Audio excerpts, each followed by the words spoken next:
Hi everyone, welcome back to the new video. तो आज हम पढ़ने वाले हैं स्टैटिस्टिक्स के थर्ड लेक्चर में रैंडम वेरिएबल्स। रैंडम वेरिएबल कितनी तरह के होते हैं, मार्जिनल फंक्शन क्या होता है, डिस्ट्रीब्यूशन फंक्शन क्या होता है, सबसे ज्यादा कंफ्यूजिंग चीजें होती है ये। और ये सारी चीजें पढ़ने के बाद हम जंप करेंगे जॉइंट प्रोबेबिलिटी डिस्ट्रीब्यूशन पर। भैया दिमाग हिल जाता है वो सुन के, उसमें इंटीग्रेशन आ जाएंगे, डबल इंटीग्रेशन आ जाएंगे। भैया सॉल्व करने में बहुत दिक्कत होती है, कैसे करें ये चीजें। तो आज सारी की सारी चीजों को इतना इजी बता देने वाले हम, बस एंड तक अगर तुम सारी चीजें यहां से सीख के जाते हो और प्रैक्टिस जितनी मैं बता रहा हूं उतनी कर लेते हो। Chapter number 5 of mathematical statistics, fundamental of mathematical statistics जो बुक है, उसमें से चैप्टर नंबर 5 की जितनी प्रॉब्लम बताऊंगा उतनी कर लेते हो। भैया मजा आ जाएगा तुम्हें, और एग्जाम का कोई क्वेश्चन नहीं उसके बाद छूटने वाला है। प्रीवियस ईयर भी करके देखोगे, तुम्हारे से सारे क्वेश्चन निकलने वाले हैं इस वीडियो के बाद। तो यहां पर अपना स्टार्ट करते हैं lecture. You know my name is Rajan Chopra. आज हमारा टॉपिक रहने वाला है रैंडम वेरिएबल्स। एक ना रैंडम वेरिएबल की ना छोटी सी एक चीज बताता हूं, फिर मैं इसकी डेफिनेशन लिखवाऊंगा। और डेफिनेशन में वही बुक वाली लिखवाने वाला हूं, क्योंकि मैं अज्यूम कर रहा हूं कि अगर तुम्हारे कभी यूनिवर्सिटी एग्जाम हो गए, वहां पे भैया डेफिनेशन चिपकानी पड़ गई, तो इस वीडियो में दे देते हैं डेफिनेशन। मेरा कौन सा बाहर लगेगा। Random variables. अब रैंडम वेरिएबल जो है ना वो दो तरह के होते हैं। रैंडम वेरिएबल दो तरह के होते हैं। एक होता है डिस्क्रीट रैंडम वेरिएबल, डिस्क्रीट, और एक होता है कॉन्टिन्यूअस रैंडम वेरिएबल। भैया ये क्या है डिस्क्रीट और कॉन्टिन्यूअस? अच्छा, इसको मैं एक क्वेश्चन से ही करना चाहूंगा। तुम्हें पता है समेशन और इंटीग्रेशन में क्या फर्क है? हाँ भैया हमें पता है। समेशन में तो ऐसी वैल्यूज आती है 1 2 3 4 5 6 7 8 जिसे हम काउंट कर सकते हैं, लेकिन यहां पे हमारे पास एक इंटरवल के बीच में जो भी वैल्यूज पॉसिबल है वो सारी की सारी आ सकती है भैया इंटीग्रेशन में। बस जो इन दो चीजों में फर्क है वही डिस्क्रीट और कॉन्टिन्यूअस में फर्क है। अगर तुम डिस्क्रीट रैंडम वेरिएबल की बात करो, मान लो रैंडम वेरिएबल क्या है यार, एक वेरिएबल है जो आज तक हम पढ़ते आए थे। इंडिपेंडेंट वेरिएबल, डिपेंडेंट वेरिएबल पढ़े हैं ना, जो कोई भी वैल्यू ले सकते हैं। बस वही है यहाँ पे। बस यहाँ पे डोमेन हमारे पास क्या हो जाएगा, डोमेन हो जाएगा सैंपल स्पेस। सैंपल स्पेस क्या होता है लास्ट वीडियो में बता रखे हैं, 2 वीडियो हो चुके प्रोबेबिलिटी की। और रेंज क्या होने वाली है, रेंज भैया वही 0 से 1। नहीं, ये प्रोबेबिलिटी थोड़ी है, ये प्रोबेबिलिटी नहीं है, ये तो एक वेरिएबल है। वेरिएबल की रेंज क्या हो सकती है, -∞ से इन्फिनिटी। हाँ, तुम डोमेन मतलब लोगे कहां से वैल्यू, सैंपल स्पेस से। आंसर कहां तक आ सकता है, -∞ से इन्फिनिटी का, दोनों में। ठीक है, दोनों में ही। बढ़िया भैया, बहुत अच्छे। तो ये हमारे पास कुछ है डिस्क्रीट, मतलब जिसे काउंट कर सको चीजों को। तो जब भी तुम्हें क्वेश्चन पढ़ के पता लगे यार इसको तो मैं काउंट कर सकता हूं, number of balls, number of teachers teaching online on YouTube. Continuous में अमाउंट ऑफ रेन। अब रेन तो कितना भी अमाउंट हो सकता है, उसका 0.00 समथिंग ऐसा भी हो सकता है। मैं हाइट की बात कर रहा था, ठीक है ना। यहां तक तो क्लियर है ना। तो लिख लेते हैं definition. A random variable is a function, a random variable is a function. मैं वही डेफिनेशन लिखवाऊंगा जो हमने पहले मतलब बुक में लिखी हुई है। X of omega with domain S and range -∞ से infinity such that for every real number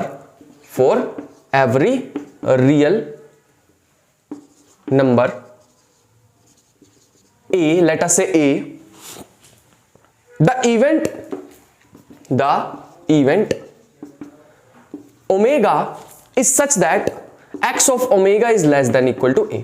ठीक है, ये हमारे पास एक डेफिनेशन है रैंडम वेरिएबल की। सिंपल तुम्हें बताने की यही बात की गई है कि तुम वैल्यूज कहां से लोगे, कहां पे वैल्यूज किस रेंज में वैल्यू मिलेगी, वो सब बताया हुआ। तो ये डेफिनेशन लिख के आ सकते हो।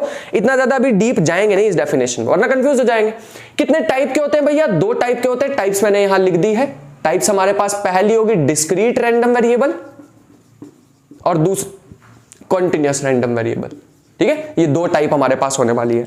इनसे भी ज्यादा इंपॉर्टेंट चीज ना अब आने वाली, जिसका नाम है डिस्ट्रीब्यूशन फंक्शन। ये हमारे पास एक बड़ी इंपॉर्टेंट चीज है भैया। ये क्या होता है, ये डिस्ट्रीब्यूशन फंक्शन। तो लिखते हैं पहले definition. Let X be a random variable. लिखो डिस्ट्रीब्यूशन फंक्शन। डिस्ट्रीब्यूशन फंक्शन का हमें टेबल भी बनाना आना चाहिए और इसको निकालना भी आना चाहिए। अगर तुम प्रीवियस ईयर में देखोगे तो तुम्हें क्वेश्चन दिखेंगे, चाहे वो कोई यूनिवर्सिटी के एग्जाम की प्रिपरेशन कर रहे हो, कोई भी एंट्रेंस एग्जाम की, या फिर तुम आईआईटी जैम की प्रिपरेशन कर रहे हो, सबके लिए यूजफुल हो जाएगा। तो let X be a random variable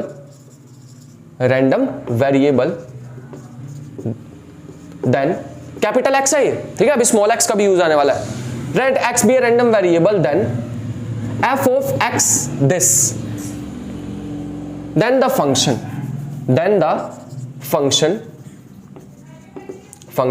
F of X small X. ये एक्स बताएगा रैंडम वेरिएबल कौन सा है, ये हमें बताएगा किस पॉइंट पे उसकी वैल्यू हम लिखने जा रहे हैं। याद रखना, ये बताएगा रैंडम वेरिएबल कौन सा ले रहे हो, ये बताएगा किस पॉइंट की बात करना चाह रहे हो, ठीक है। ये डोमेन से आएगा, ठीक है, एस से आएगा, सैंपल स्पेस से आएगा। याद रखना, ये है रैंडम वेरिएबल, ये है पॉइंट ऑफ सैंपल स्पेस। चलो लिख लो ध्यान से, ये हमारे पास इक्वल होता है x less than equal to small x। ये कैपिटल X है, स्मॉल x है। अब ठीक है, this is called, then the function this is called distribution function और क्यूमुलेटिव डिस्ट्रीब्यूशन फंक्शन। ऐसा क्यों बोल रहे हो भैया आप क्यूमुलेटिव डिस्ट्रीब्यूशन फंक्शन, क्योंकि है ही वैसा सा। अगर तुम इसको बड़ी ध्यान से डीप जाके देखो, याद है वो स्टैटिस्टिक्स में हम किया करते थे, यहां पे कुछ वैल्यू दी होती थी एक्स की 0 1 सॉरी फ्रीक्वेंसी की यहां वैल्यू दी होती थी 0 लेट अस से 1 2 3 4 2 3 4 मान लो। तुम्हें क्यूमुलेटिव फ्रीक्वेंसी निकालनी होती थी, कैसे निकालते थे, पहले यहां 2 का 2 लिख देते थे, फिर 2 और 3 5 लिखते थे, फिर 5 और 4 9 लिखते थे, और इसका सम भी 9 ही आ रहा है। ऐसे याद हम बचपन में लिखा करते थे स्टैटिस्टिक्स में, जब हम मीडियन निकालते थे वहां पे CF चाहिए होता था। हाँ भैया ये हमें याद है। तो जैसे स्टैटिस्टिक्स में ये किया जाता है, प्रोबेबिलिटी में ये किया जाता है, इसका नाम हमारे पास क्यूमुलेटिव डिस्ट्रीब्यूशन फंक्शन, यहां पे क्यूमुलेटिव फ्रीक्वेंसी हुआ करती थी। दोनों सेम ही चीज है, कोई फर्क नहीं है इसमें। इसका यूज क्या है भैया, अभी थोड़ी देर में आएगा। अभी तो फिलहाल मैं फंक्शन डिफाइन कर रहा हूं, अभी तो आगे आने वाली वीडियोस में इसमें देखेंगे, इनका यूज ही देखना आगे आने वाली वीडियोस में। जितनी भी आगे आने वाली वीडियोस आएंगे उसमें सबके यूज ही आएंगे। अभी तो हम फंक्शंस को डिफाइन कर रहे हैं, होते क्या हैं वगैरह वगैरह। यहां तक समझ आ गई? नहीं भैया समझ नहीं आ रही है, क्वेश्चन हो जाता तो फिर मजा आ जाता। ठीक, जैसे तुम्हारी इच्छा, क्वेश्चन से बता देते हैं। तो लिखो, एक रैंडम वेरिएबल है जिसकी वैल्यूज तुम्हें दे रखी है, ऐसे कुछ भी क्वेश्चन बना लेते हैं। रैंडम वेरिएबल है 0 1 2 और प्रोबेबिलिटी इसकी दे रखी है, प्रोबेबिलिटी दे रखी है 1/2 1/4 1/4। ऐसा क्यों लिया भैया आपने, क्योंकि मेरे को पता है टोटल प्रोबेबिलिटी कितनी आ रही है 1, है ना।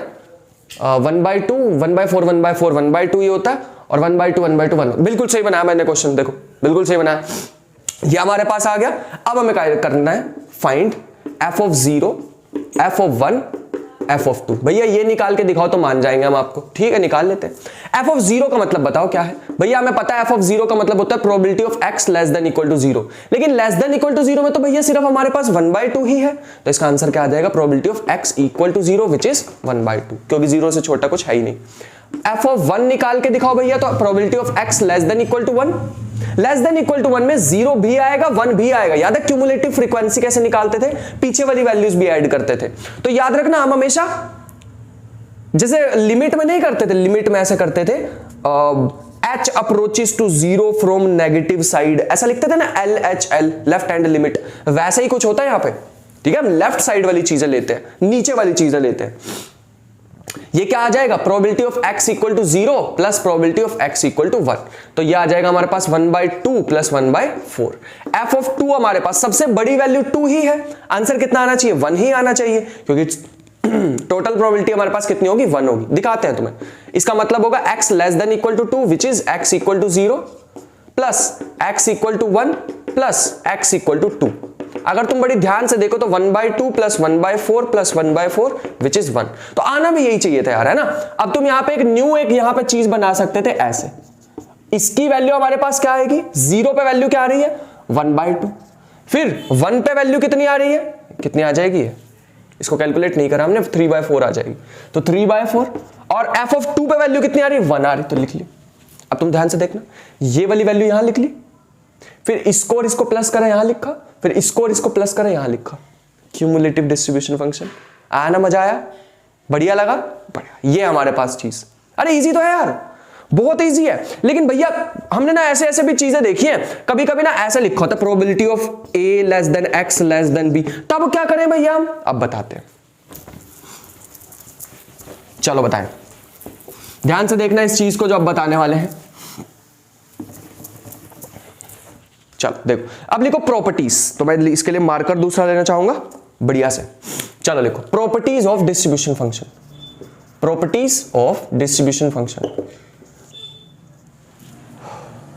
ठीक है, प्रॉपर्टीज में सबसे पहली प्रॉपर्टी हमारे पास आती है, if f is a distribution function, लिखो if f of x small x is a distribution function, या df लिख लेते हैं इसे, and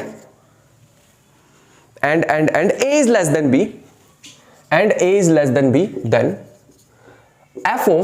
probability of a less than x less than b, ये हमारे पास आएगा f of b minus f of a।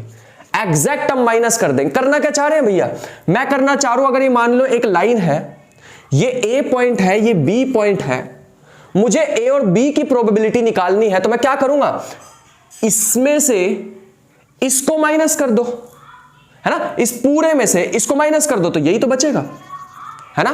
अगर तुम बड़े में से इसको माइनस कर दोगे तो अंदर अंदर के पॉइंट्स बचेंगे, और अगर तुम बड़ी ध्यान से देखो यहां पे, तो सिर्फ और सिर्फ ये अंदर वाले पॉइंट्स बच रहे हैं, है ना, सिर्फ और सिर्फ ये अंदर वाले पॉइंट्स बच रहे हैं।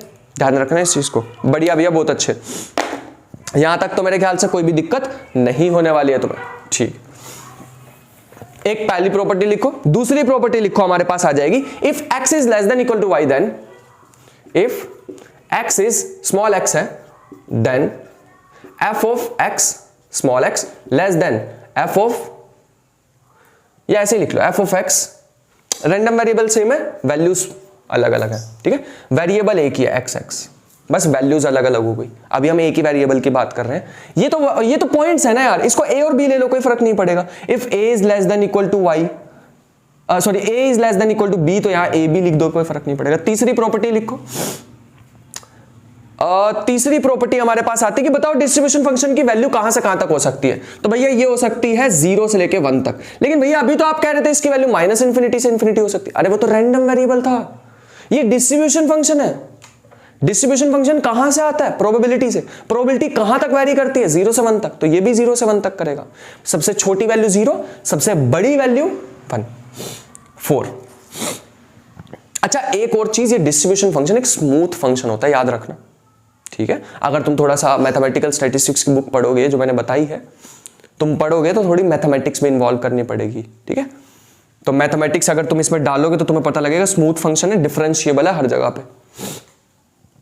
समझ आ रही है बात है, मैं क्या क्या बोलता जा रहा हूं मैथमेटिकल। चलो बढ़िया। यह हमारे पास नेक्स्ट प्रॉपर्टी है, limit x approaches, small x है, अप्रोचेस टू इन्फिनिटी, तो सबसे ज्यादा बड़ी वैल्यू इसकी कितनी होती है, 1। Limit x approaches to minus infinity, इसकी वैल्यू क्या होती है, 0। बस ये छोटी छोटी सी बातें थी 4, जिसको मुझे बताना था। अब मैं तुम्हें एक न्यू चीज बताना चाहूंगा जो कि काफी ज्यादा इंपॉर्टेंट है हमारे पास। क्वेश्चन से करें, चलो आ जाओ क्वेश्चन से करते। और क्वेश्चन तुम्हें ढेर मिल जाएंगे, जो मैं कराऊंगा ना वैसे 50 क्वेश्चन मिल जाएंगे तुम्हें। और seriously I am not exaggerating things कि भाई ऐसी बड़ा सा नंबर बोल दिया, 50 क्वेश्चन सीरियसली मिल जाएंगे ऐसे उस बुक में। तो क्वेश्चन कुछ ऐसे, एफ ऑफ एक्स दे रखा तुम्हें, स्मॉल एक्स, यहां पे कैपिटल एक्स। सबसे पहली वैल्यू दे रखी है 0 when x is less than 0। फिर दे रखी है x square by 10 when x lies between, small x lies between this, ठीक है। x plus 2 by 8 when 1 is less than equal to x less than 2, c 6x square minus x minus 1 upon 2, यही है ना, नहीं 6x minus x square, ऐसा कुछ दे रखा है। 2 less than equal to 3, so 2 less than equal to x 3, ये दे रखा है। और लास्ट दे रखा है 1, x ग्रेटर देन 3। तो ये हमें कुछ एक फंक्शन दे रखा है, डिस्ट्रीब्यूशन फंक्शन। मैंने पहले ही बताया था भैया ये सारा का सारा क्या होने वाला है हमारे पास, स्मूथ होने वाला है। तो कोई दिक्कत नहीं है, लिमिट किसी भी पॉइंट पे निकालो सेम ही आने वाली है। जैसे अगर मैं तुम्हें बता रहा था सबसे बड़ी वैल्यू कौन सी है, भैया सबसे बड़ी वैल्यू मेरे को 3 दिखाई दे रही है। तो 3 पे 2 फंक्शन है। पहला, सॉरी क्वेश्चन तो लिखवाया नहीं, find value of c such that f of x small x is cumulative distribution function, ठीक है। और ये हो गया। उसके बाद and probability of 1 less than equal to x less than 2, ये निकालो। ये दो वैल्यूज ये दो चीजें हमें निकालनी है। ध्यान से करेंगे बेटे, इसमें थोड़ी सी गलती हो सकती है। चलो करो, जब तक मैं बाकी बोर्ड को रब कर रहा हूं इसको निपटा लो। एक बार ट्राई कर लो जल्दी से, थोड़ा सा यहां पे दिमाग लग सकता है। चलो आ जाओ, दिखाते हैं तुम्हें। मैंने तुम्हें पहले ही बताया था, अगर तुम डिस्ट्रीब्यूशन फंक्शन की वैल्यू चाहे 3 पे निकाल लो, चाहे 3 से बड़े पे निकाल लो, सेम ही आएगी। स्मूथ फंक्शन है, यहां पे जो वैल्यू होगी वही यहां पे होगी, और 3 से बड़े पे तो दे भी 1 ही रखा है ना। सबसे बड़ी वैल्यू, सबसे बड़ा हमारे पास पॉइंट कौन सा दे रखा? 3 दे रखा। 3 पे मैंने दोनों को इक्वल रखा, तो ये आ जाएगा। 3 डाल दो बस यहां पे, 6 × 3 18। अरे स्मूथ फंक्शन है यार, तुम्हें सोचने की जरूरत नहीं, दोनों पे सेम ही आने वाला है। तो ये आ जाएगा, ये हमारे पास आ जाएगा 18 - 9 - 1 अपॉन 2 इज इक्वल टू 1। 3 से बड़ी पे तो ये दे रखी है, उधर भेज दो तो बन जाएगा C 10 इक्वल टू 2। 10 बनेगा, 8 बनेगा, 8। तो C की वैल्यू आ जाएगी 1/4। मेरे ख्याल से C की वैल्यू आ रही है। दूसरा में क्या कहा हुआ? Probability 1 less than equal to x less than 2। अब जब भी ऐसा क्वेश्चन तुम्हारे पास आ जाए ना, तुम्हें क्या करना है? यहां पे हमारे पास मैंने तुम्हें फॉर्मूला बताया था, f of b minus f of b minus f of a। ये मैंने तुम्हें बताया था। अब यहां पे हमें ना ध्यान से देखना होगा, किसको इंक्लूड करें, किसको इंक्लूड नहीं करें। 2 से छोटा होना चाहिए। 2 से छोटा मतलब 2 नेगेटिव लगाओ यहां पे, है ना। क्या 1 को इंक्लूड करना है? हाँ भैया, 1 को इंक्लूड करना है। 2 से छोटा होना चाहिए, 1 के इक्वल होना चाहिए। तो देखो यहां से कौन सी वैल्यू आ रही है, ठीक है। देखो यहां से कौन सी वैल्यू आ रही है, तो यह हमारे पास आ जाएगी 2 से छोटे पे हमारे पास ये वाला आएगा फंक्शन x + 2/8। 2 डाल दो इसमें तो आ जाएगा 2 + 2/8। अरे पता है ना छोटा क्यों आया? ये लेस देन का साइन है, ठीक है। अगर मान लो मैं इसको भी ऐसे बना, थोड़ी देर मैं थोड़ी देर बाद कराता हूं ये इक्वल वाला क्वेश्चन, ठीक है। अभी मैं ऐसा कराता हूं, दोनों पे यहां पे नेगेटिव साइन आ जाएगा, मतलब लेफ्ट वाली चीजें माइनस करनी है मेरे को, इनसे छोटे वाली चीजें माइनस करनी है, ये माइनस करनी है। तो 2 नहीं, 2 से छोटे वाली चीजें आनी चाहिए। ऐसे ही 1 नहीं, 1 से छोटे वाली चीजें आनी चाहिए। 1 से छोटा कब आएगा? 1 फ्रॉम नेगेटिव साइड, x²/10 पे है, मतलब 1/10 पे है। अगर यहां इक्वल होता तो मैं इसको भी इंक्लूड करता, है ना। सारे के सारे प्लस करने पड़ते हैं मुझे। बताते हैं चीजें, परेशान मत हो यार, धीरे धीरे आएंगी चीजें।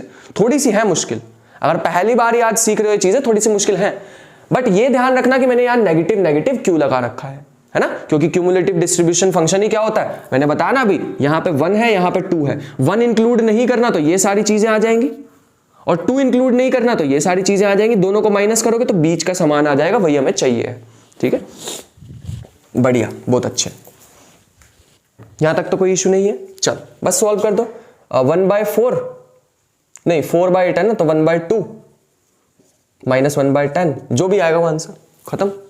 ऐसा क्वेश्चन है भैया, मेरे ख्याल से यहां तक तो कोई भी दिक्कत नहीं होने वाली है। इजी सा क्वेश्चन था, हम कर सकते थे। अब मेरे को तुम्हें एक बात, मतलब तुम्हें मेरे को एक बात सोच के बतानी है, what is the probability 1 less than equal to x less than equal to 2। ये क्या आएगा? Probability 1 less than equal to x less than 2, ये कितना आएगा? और probability of 1 less than equal less than x less than, ये 3 मुझे बताने हैं। ये कब कराओगे भैया आप? ये मैं कराऊंगा नेक्स्ट वीडियो के स्टार्टिंग में।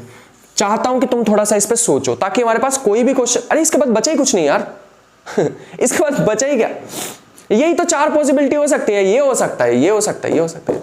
बस इन चारों पे पॉसिबिलिटी नेक्स्ट वीडियो के स्टार्टिंग में ये क्वेश्चन कराऊंगा, ठीक है। कल जो क्वेश्चन, मतलब कल जो वीडियो आने वाली है उसमें स्टार्टिंग में ये क्वेश्चन कराएंगे, बट उससे पहले ये वाला करना है एक बार ट्राई। सोचना, दिमाग लगाना। अगर गलत हुआ तो कोई बात नहीं यार, कोई देख थोड़ी रहा है, तुम ऑफलाइन क्लास में थोड़ी पढ़ रहे हो, यूट्यूब पे पढ़ रहे हो, तुम ऑनलाइन पढ़ रहे हो, तो तुम्हारी बेइज्जती नहीं होने वाली है। गलत निकालोगे कोई दिक्कत नहीं है, बस एक बार निकालना जरूर, ट्राई जरूर करना, ठीक है। ये होमवर्क में डाल लो, इसको मैं कल बताऊंगा। चलो आगे चलते हैं। नेक्स्ट हमारे पास क्या आने वाला है? नेक्स्ट हमारे पास है प्रोबेबिलिटी मास फंक्शन। तो नेक्स्ट डालो प्रोबेबिलिटी मास फंक्शन। अब तुम्हें एक बात बताएं, अब जाके हम कहीं आए डिस्ट्रीब्यूशन डिस्क्रीट रैंडम वेरिएबल के फर्स्ट फंक्शन पे, प्रोबेबिलिटी मास फंक्शन, और बड़ा फेमस है इसका नाम है PMF, प्रोबेबिलिटी मास फंक्शन, ठीक है। ये हमारे पास ऐसे जाना जाता है। पहले मैं वही मेन डेफिनेशन लिखवा देता हूं जो बुक में तुम्हें दिखेगी। Suppose x is 1 dimensional random variable, suppose x, capital X is one dimensional random variable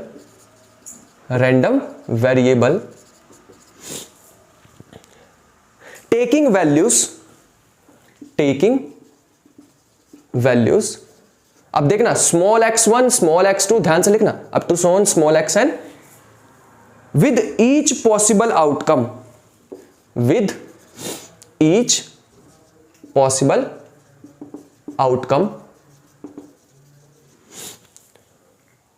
xi we associate a number xi, ठीक है, we associate a number, अभी बताते हैं इसका मीनिंग, बहुत इजी सा, कुछ नहीं है।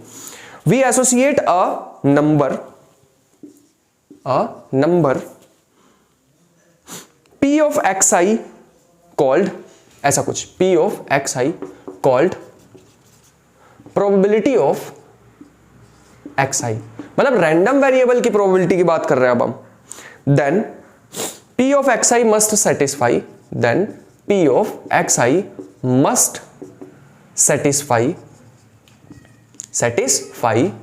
summation p of xi from I from 1 to n is equal to 1। भैया ये तो हमें बचपन से पता है, बिल्कुल सही बात है, वही लिखा मैंने, और इसकी वैल्यू है 0 से लेके 1 तक, मतलब पॉजिटिव होने वाली है, ये चीज का ध्यान रखना।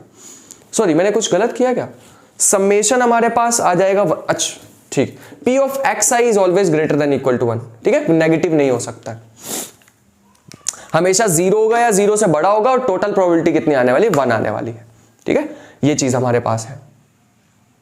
क्या भैया इंडिविजुअल p of xi 1 से बड़ा हो सकता है? अच्छा सीरीज नहीं पढ़ी है तुमने, अगर 1 से बड़ी कोई टर्म आ गई तो भैया उसका सम 1 कैसे आ जाएगा, नेगेटिव तो होता नहीं है। ये जो मैंने अभी बात बोली ना, दिमाग घूम जाना चाहिए सुन के तुम्हारा, ये क्या बोल दिया भैया आपने, क्या p of xi 1 से बड़ा हो सकता है? नहीं हो सकता, क्योंकि सम करके 1 आना चाहिए, वो तो 1 से बड़ा आ जाएगा। तुम कहोगे क्या पता भैया कोई टर्म नेगेटिव हो, देख लो यार नेगेटिव दिख नहीं रही है, ठीक है। दिस फंक्शन इज PMF, ठीक है। अभी मैं इस पे क्वेश्चन करके दिखाता हूं तो ज्यादा क्लियर हो जाएगा हमारे को। लिखो क्वेश्चन कुछ ऐसे, रैंडम वेरिएबल दे रखा है,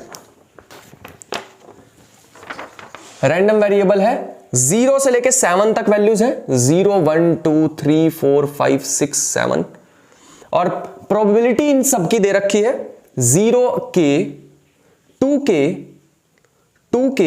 3k k square 2k 7k square plus के।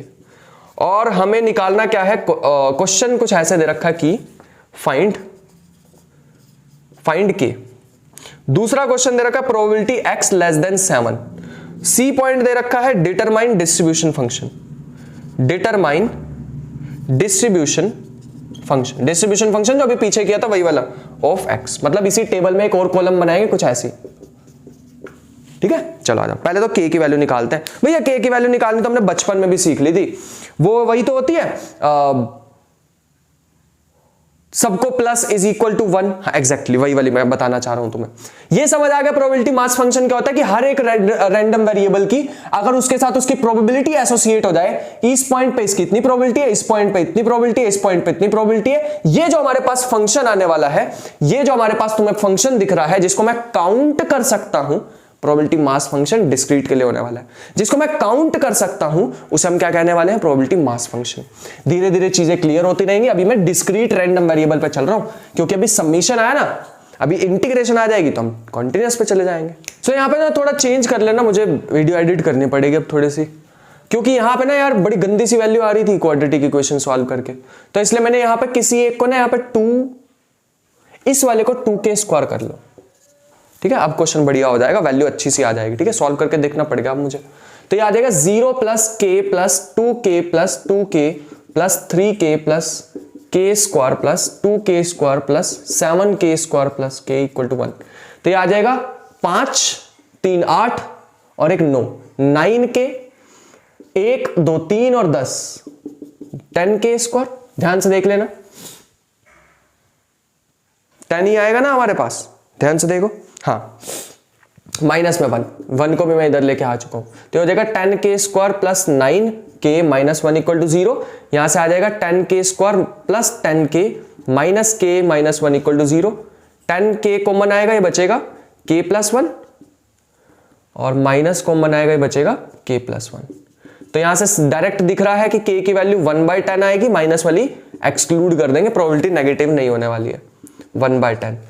तो फर्स्ट आंसर तो हमारे पास आ चुका है 1/10। अब निकालनी है प्रोबेबिलिटी x लेस देन 7। कैसे निकालें? बड़ा आसान है, लेस देन 7 में सारे के सारे प्लस कर दो। पहले तो इसका वैल्यू लिख देते हैं सबकी, यह आ जाएगा 0, 1/10, 2/10, 2/10, 3/10, 1/100, 2/100 और 7/100 प्लस 1/10। तो ये हो जाएगा 77/100। चेक कर लेना कोई गड़बड़ तो नहीं कर दिया मैंने, नहीं 17/100, 17/100। ठीक है, चेक कर लेना कोई दिक्कत ना हुई हो। प्रोबेबिलिटी x लेस देन 7 में क्या करें, 7 से छोटी सारी प्लस कर दो। कौन कौन सी प्लस करोगे? एक तो 0 है, प्लस 1/10 है, प्लस 2/10 है, प्लस 2/10 है, 3/10 है, 1/100 है, प्लस 2/100 है। 7 से छोटी मैंने सारी प्लस कर दी, इक्वल टू का साइन नहीं था, बस जो भी आएगा वो आंसर आ जाएगा। लास्ट मेरे को बोला है इन्होंने डिस्ट्रीब्यूशन फंक्शन फाइंड आउट करना है, तो डिस्ट्रीब्यूशन फंक्शन तो निकालना पड़ेगा। अब हमें पता है सबसे पहले यहां पे यही वाला नंबर आ जाएगा, फिर इसमें ये प्लस करते हैं, अप टू सोन सारा प्लस करना पड़ेगा हमें ना। इन दोनों को प्लस करोगे तो 1/10 ही आ जाएगा, फिर इन तीनों को प्लस करोगे कितना आ जाएगा वो यहां लिखना पड़ेगा, तीनों को प्लस करेंगे तो आ जाएगा 3/10, फिर इन चारों को प्लस करना पड़ेगा। ऐसे निकाल के भी देख सकते हो यार, तुम ऐसे भी कर सकते हो। एफ ऑफ तुम्हें 3 निकालना है, तो ये क्या होता है, probability of x less than equal to 3। इसका मतलब है ऐसा कुछ निकालना पड़ेगा, probability of x equal to 0, probability of x 1, x 2 और प्रोबेबिलिटी ऑफ x 3। ठीक है, इतने सारे x आ गए, रोना आ गया हमें तो। चलो आ जाओ वापिस। तो ये हमारे पास आ जाएगा, इन सबको प्लस करोगे तो कितना आ जाएगा, इन सबको प्लस करेंगे तो भैया 5/10 अप टू सोन 8/10 है ना। फिर आगे प्लस करते रहो 8/10 और ये हमारे पास आ जाएगा 18/10 अप टू सोन, ऐसे कर लेना। ठीक है, अब तो हो जाएगा, सॉरी 18/100 आ जाएगा। अब इन दोनों को भी प्लस कर लेना, ये हमारे पास डिस्ट्रीब्यूशन फंक्शन आ जाएगा हर एक पॉइंट के लिए। तो ये भी हमने निकाल दिया, मुश्किल तो नहीं था मेरे ख्याल से, नहीं भैया मुश्किल तो नहीं था, बस आपसे ही हो पाया। चलो आगे चले। नेक्स्ट हमारे पास आ रहा है प्रोबेबिलिटी डेंसिटी फंक्शन। जैसे मैंने प्रोबेबिलिटी मास फंक्शन कराया है डिस्क्रीट के लिए, प्रोबेबिलिटी डेंसिटी फंक्शन होता है कॉन्टिन्यूअस के लिए। तो कॉन्टिन्यूअस पे भी थोड़ी बात कर लेते हैं। चलो आ जाओ, प्रोबेबिलिटी डेंसिटी फंक्शन नेक्स्ट लिखो, डेंसिटी फंक्शन। इसमें लिखो definition, it is usually represented by f of x, small f of x. It is usually represented, जब भी हमारे पास डेफिनेशन लिखने के ज्यादा वर्ड ना हो हम ऐसे लिख देते हैं।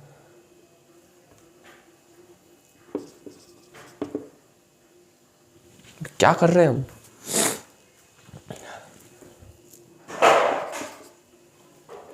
by f of x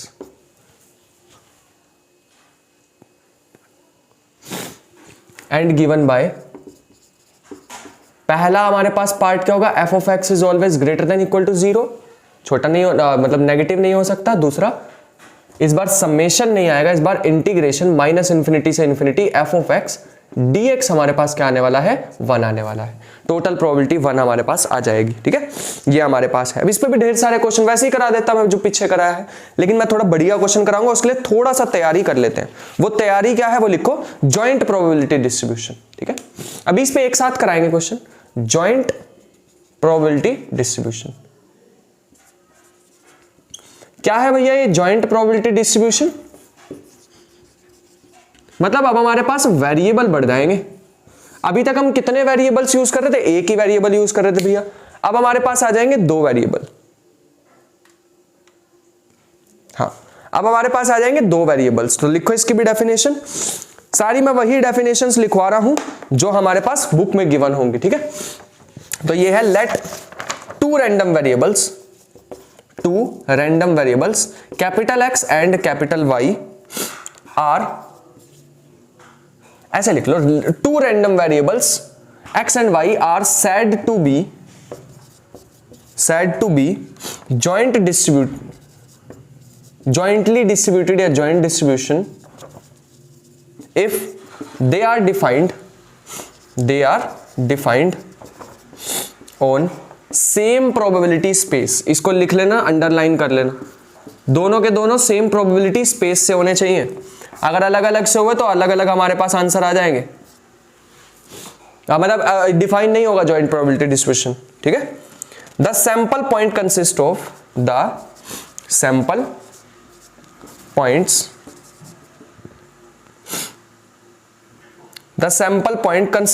to tuples, ठीक है। इस बार हमारे पास जैसे एक्स वाई कोऑर्डिनेट हुआ करता था ना पहले, वैसे ही कुछ हमारे पास पॉइंट्स आने वाले हैं। और लिखने का तरीका इसे क्या होता है, probability of X comma Y, या फिर इसे लिखते हैं probability of X is equal to small X और Y is equal to small Y. ऐसा इसको लिखने का तरीका होता है जॉइंट प्रोबेबिलिटी डिस्ट्रीब्यूशन को, ठीक है।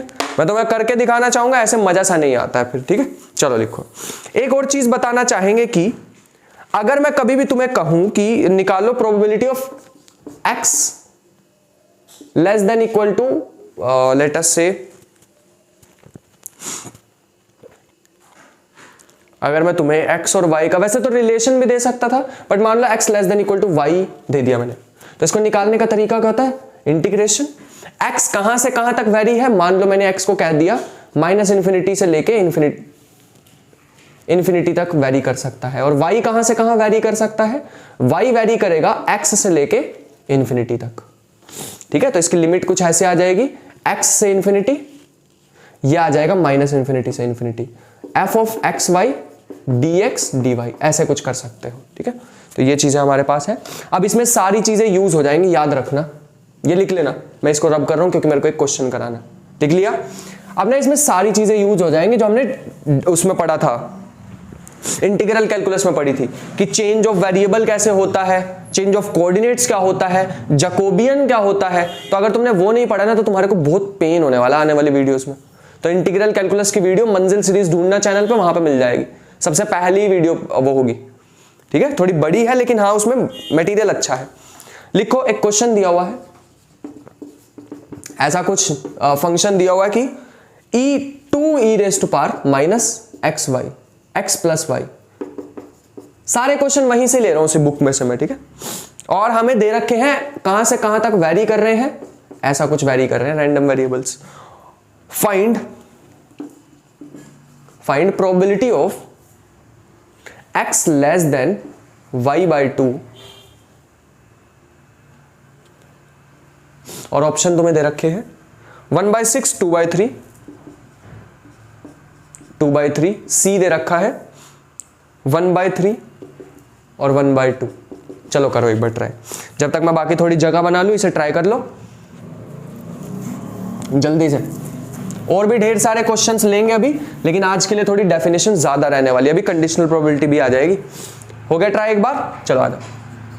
कुछ इजी सा ही क्वेश्चन दे रखा है, probability of x less than दे रखा है या less than equal to, less than दे रखा है y बाई 2। अब यहां पे ध्यान से देखना, डबल इंटीग्रेशन आएगी f ऑफ एक्स वाई। पहले हमें किसकी लिमिट चाहिए, पहले हमें चाहिए y के रिस्पेक्ट में, फिर हमें चाहिए x के रिस्पेक्ट में। क्यों भैया, क्योंकि मुझे पता है x किससे छोटा है, सॉरी मैंने उल्टा लिखा यार, पहले x की फिर y, क्या मुझे पता है x किससे छोटा है, x है y बाई 2 से छोटा, लेकिन x किससे बड़ा है, 0 से बड़ा है, तो इसका मतलब 0 से लेके y बाई 2 तक चली जाएगी।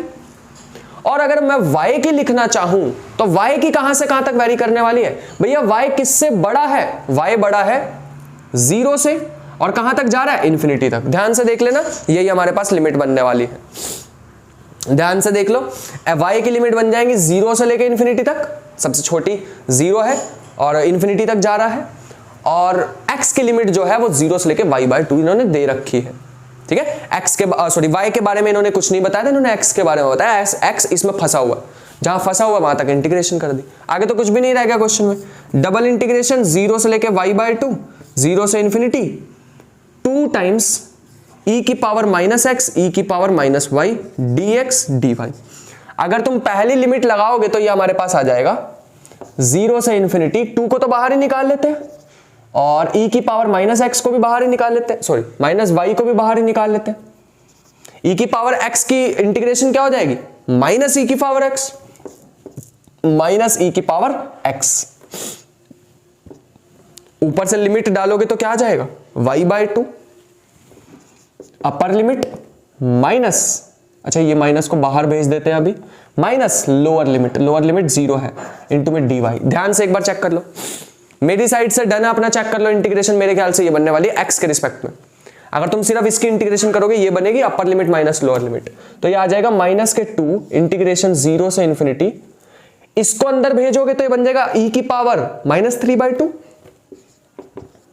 3y/2 माइनस के, इसको इसके साथ भेजोगे तो e की पावर माइनस y dy। अब इसकी इंटीग्रेशन करो तो इसकी इंटीग्रेशन हो जाएगी e की पावर माइनस 3y/2 अपॉन में माइनस 3/2। यहां पे करोगे तो क्या आ जाएगी e की पावर माइनस y अपॉन में माइनस 1, 0 से इंफिनिटी। तुम्हें पता अगर तुम इंफिनिटी डालोगे तो e की पावर इंफिनिटी 0, e की पावर इंफिनिटी 0। अगर तुम 0 डालोगे तो लेट अस सी क्या होने वाला है, 0 डालेंगे तो लेट अस सी क्या, अच्छा इसमें से माइनस कॉमन आ रहा है, पहले तो माइनस कॉमन करके इसको 2 कर देते हैं। इसमें से भी माइनस कॉमन लिया, इसमें से भी माइनस कॉमन लिया, इंफिनिटी डाल के खत्म हो गया है। और अब हमें क्या डालना है, अब हमें 0 डालना है, तो ये आ जाएगा e की, थोड़ा सा कंफ्यूजिंग हो रहा है ना, मैं थोड़ा सही से कर देता हूं, 2/3 e की पावर माइनस इंफिनिटी माइनस ये वाला माइनस तो मैंने बाहर निकाल लिया, e की पावर माइनस इंफिनिटी। अब 0 डालते हैं, माइनस 2/3 e की पावर 0 माइनस e की पावर 0। 1 को तो लिखो ना लिखो, ये तो पूरा खत्म ही हो गया, e की पावर माइनस इंफिनिटी 0 होता है 2, यहां बच जाएगा माइनस 2/3 माइनस 1, कितना होता है माइनस 2/3 माइनस 1, तो ये हो जाएगा माइनस 1/3, 2 इंटू माइनस 1/3 और एक माइनस बाहर भी पड़ा हुआ तो प्लस हो जाएगा। मेरे ख्याल से आंसर आ रहा है 2/3। एक बार चेक कर लेना तुम्हारा क्या आ रहा है, मेरा ये आंसर आ रहा है, एक बार चेक कर लो अच्छे से, ठीक है। नेक्स्ट पे चलते हैं, marginal probability function. Marginal probability function मतलब अगर तुम्हें जॉइंट ही दिया हुआ है, मतलब 2 वेरिएबल ही दिया हुआ, उसमें मार्जिनल कैसे निकालते हैं। मार्जिनल का मतलब होता है किसी भी एक के रिस्पेक्ट में, ठीक है। लिखो next definition, marginal probability density function. ये कैसे निकालते हैं अब ध्यान से समझो। पहले तो इसकी डेफिनेशन लिखो, अगर तुम्हें f ऑफ x निकालना पड़ जाए, f ऑफ x निकालना पड़ जाए, ऐसा कुछ इसको लिखते हैं तो क्या आता है। अब तुम्हें क्या करना है, डबल इंटीग्रेशन यूज नहीं करनी है, अब तुम्हें सिंगल इंटीग्रेशन यूज करनी है, लेकिन यहां पे वही फंक्शन आएगा जो दिया हुआ है इनटू में dy, जो यहां वेरिएबल है उसके ऑपोजिट वाला वेरिएबल यहां आ जाएगा। जैसे मैं अब y का लिख के दिखाना चाहूं तो ये आ जाएगा integration f of x y answer this. तो इसका आंसर बताना किस में आएगा, इसका आंसर भैया x में आएगा, इसका आंसर y में आएगा, है ना, क्योंकि x की तो इंटीग्रेशन कर दी, y वेरिएबल बचेगा। अगर यही तुम डिस्क्रीट में लिखना चाहते तो कैसे लिखते, मार्जिनल सिर्फ कॉन्टिन्यूअस के लिए थोड़ी होता है, इंटीग्रेशन वाला थोड़ी होता है, ये समेशन वाला भी होता है। कैसे लिखते हैं, मार्जिनल ऑफ x लिखो तो इसको ऐसे लिखते हैं p of x is equal to small x, ठीक है। इसको ऐसे भी लिख सकते हैं कि समेशन y पे कर रहे हैं, अगर मैं x के लिए निकालना चाहूं मार्जिनल ऑफ x तो ये आ जाएगा y पे समेशन, जैसे यहां पे किया था, probability x is equal to x, y is equal to y। ध्यान से लिख लेना इसे, ठीक है, बढ़िया, बहुत अच्छे। यहां तक हो गया। 2-3 और डेफिनेशन है, फिर एक क्वेश्चन कराते हैं बढ़िया सा, एकदम क्वेश्चन करके मजा आ जाएगा तुम्हें। नेक्स्ट बस लास्ट डेफिनेशन लिख लो जिसका नाम है कंडीशनल प्रोबेबिलिटी फंक्शन। इस बार फंक्शंस की बात कर रहे हैं, इस बार वो वाली कंडीशनल प्रोबेबिलिटी नहीं है जो लास्ट वीडियो में करी थी।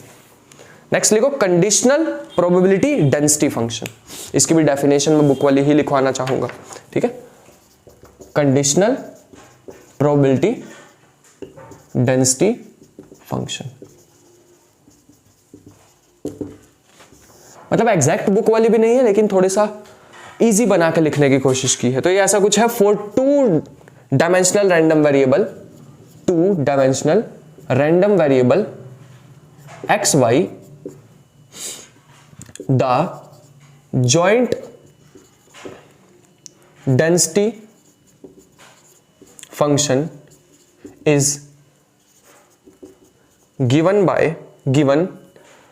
f of xy, then conditional density function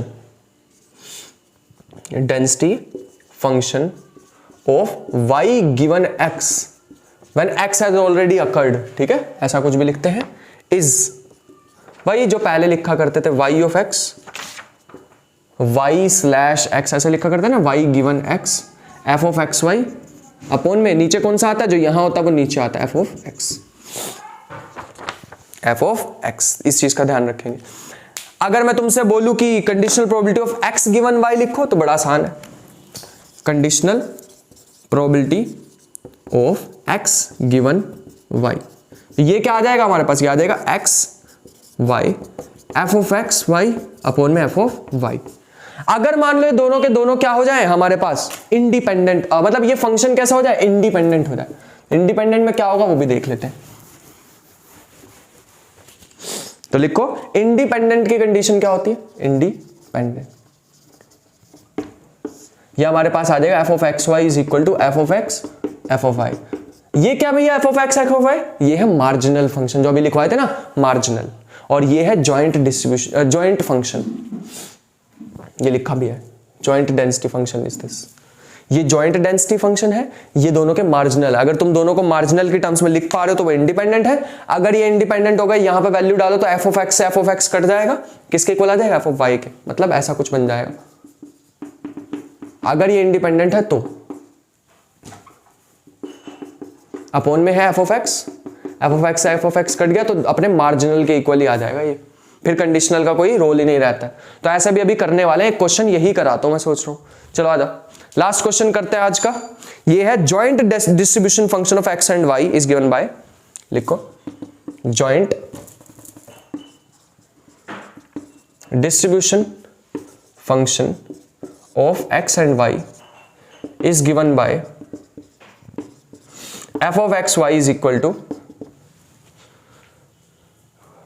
4xy e की पावर माइनस के X square plus Y square, और एक्स वाई हमें दे रखा, एक्स दे रखा greater than equal to 0, Y दे रखा ग्रेटर देन इक्वल टू 0, 0 से लेके इन्फिनिटी तक जा सकते हैं, ये कह रखा है। Test whether x and y are independent, test whether x and y are independent, पहला ये क्वेश्चन है। दूसरा क्वेश्चन दिया हुआ है find conditional probability, conditional density of x given y, find conditional density function of x given y. ये हमें दो चीजें निकालनी है। एक बार अगर ट्राई कर सकते हो तो वीडियो पॉज करके ट्राई करो जब तक मैं इसे रब कर लूं।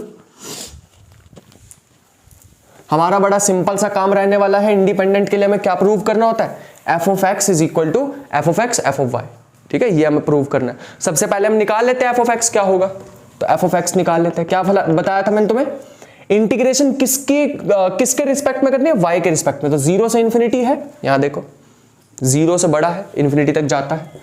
फंक्शन को लिखो, फंक्शन दिया हुआ 4xy e की power minus x square plus Y square dy, y के रिस्पेक्ट में करेंगे, ठीक है। x वाली सारी टर्म्स बाहर निकाल लो तो e की 4x e की power minus x square, integration बचेगी 0 से इन्फिनिटी y e की पावर माइनस के Y square dy।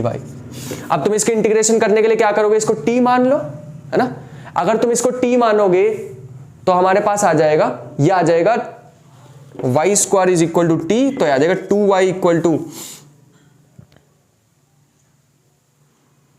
2y dy equal to dt, और y dy हमारे पास आ जाएगा dt बाई 2, बस यहाँ 1/2 बाहर आ जाएगा, ठीक है। तो इसके पूरे इंटीग्रल की वैल्यू आने वाली है 1/2। एक बार खुद से कैलकुलेट करके देखना, चाहे तो यहाँ डाल भी लो, इतना देर का काम भी नहीं है। 0 से इन्फिनिटी ही रहेगी लिमिट, तो कोई फर्क नहीं पड़ेगा। यहां बन जाएगा e की पावर माइनस टी dt।